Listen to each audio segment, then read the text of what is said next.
السلام علیکم۔ آج کی اس ویڈیو میں ہم آپ کو بتانے جا رہے ہیں بربادی کے اسباب کے بارے میں، یعنی اداروں کی بربادی کے اسباب کیا کیا ہو سکتے ہیں، کیا وجہ ہے کہ ادارے اکثر برباد ہو جاتے ہیں، جیسا کہ سب سے بڑا مسئلہ پاکستان میں موجود ہے۔ آئیے جانتے ہیں۔ کسی بھی فیکٹری، دفتر، آفس یا ادارے میں کام کرنے والے افراد عموماً دو طرح کے ہوتے ہیں: نگران اور ماتحت۔ انہی کے قدموں سے دفاتر اور ادارے چلا کرتے ہیں۔ دفتری عملے کے باہمی تعلقات بھی وہ دو طرح کے ہوتے ہیں: نگران اور ماتحتوں کے تعلق۔ ماتحتوں کا آپس میں تعلق۔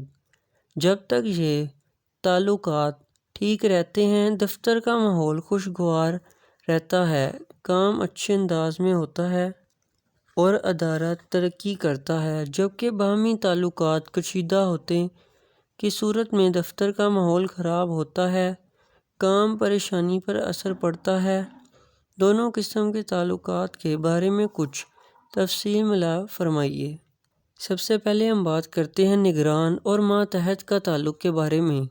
نگران اگر اپنے ماتحتوں کی عزت و نفس کا خیال رکھے، خوش اخلاق، نرم مزاج، مسکرا کر بات کرنے والا، شیریں گفتگو اور دفتر یا ادارے میں حقیقی ماحول بنانے کا کافی آسانی ہوگی۔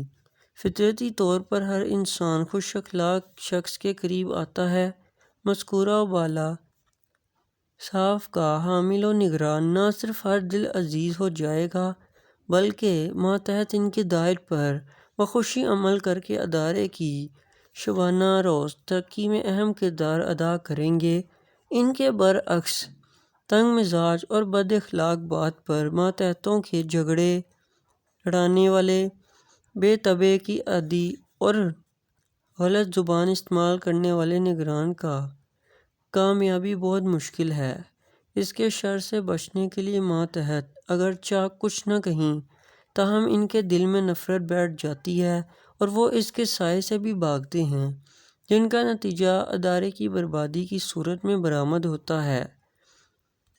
اب ہم بات کرنے لگے ہیں ماتحتوں کا آپس میں تعلق۔ ایک ساتھ کام کرنے والے ماتحتوں کی باہمی تعلقات بھی ادارے کی ترقی کے لیے اہم ہوتے ہیں۔ اگر آپس میں محبت اور اتفاق کا ماحول نہ ہو، ساتھ بیٹھنے کا کام کرنے والے ایک دوسروں کی شکل سے نفرت کریں، تو پھر ایسا ادارہ کس طرح ترقی کر سکتا ہے؟ ایک دوسرے کی عزت نہ کرنا، گالم گلوچ، غلط زبان اور بحث و تکرار، نیز دوسروں کی ذاتی معاملات میں دخل اندازی باہمی تعلقات کو خراب کرنے اور گناہوں میں مبتلا کرنے کے اسباب ہیں۔ کام کے مقام پر ہونے والے گناہوں میں بدگمانی، حسد، دشمنی، مصیبت میں خوش ہونا بھی شامل ہیں۔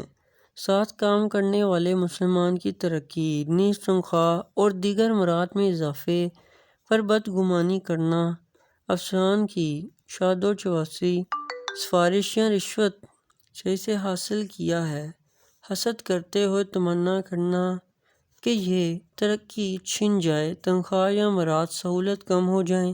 اگر ساتھ کام کرنے والے کسی فرد کا نقصان ہو جائے تو اس پر خوش ہو جاتے ہیں۔ فی زمانہ بیماریاں عام ہیں۔ یہ تینوں یعنی بدگمانی، حسد اور حرام اور جہنم میں لے جانے والے کام ہیں۔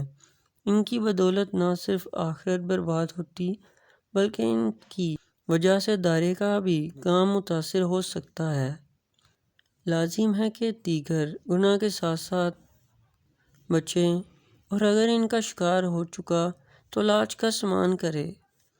ان تینوں گناہ کی پہچان حاصل کرنے کے اسباب و علاج معلومات کے ذریعے ہیں۔ یہ اسباب جاب سے نکال دینے کی بھی وجہ بن سکتے ہیں۔ اگر آپ کا ضابطۂ زندگی ٹھیک نہیں تو آپ دوسروں کو کس طرح صحیح کریں گے؟ لہٰذا آپ کو چاہیے کہ اگر کوئی دوسرا بھی غلط کر رہا ہو تو آپ اسے بھی روکیں۔ یہی نہیں کہ صرف اپنے آپ کو ہی صحیح کرنے میں آپ لگے رہیں اور دوسرے لوگ پر توجہ ہی نہ ہو۔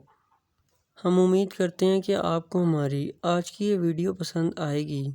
اگر آپ کو ہماری یہ ویڈیو پسند آئی ہو تو اسے لائک کرنا مت بھولیے گا اور چینل کو سبسکرائب کر دیجیے گا۔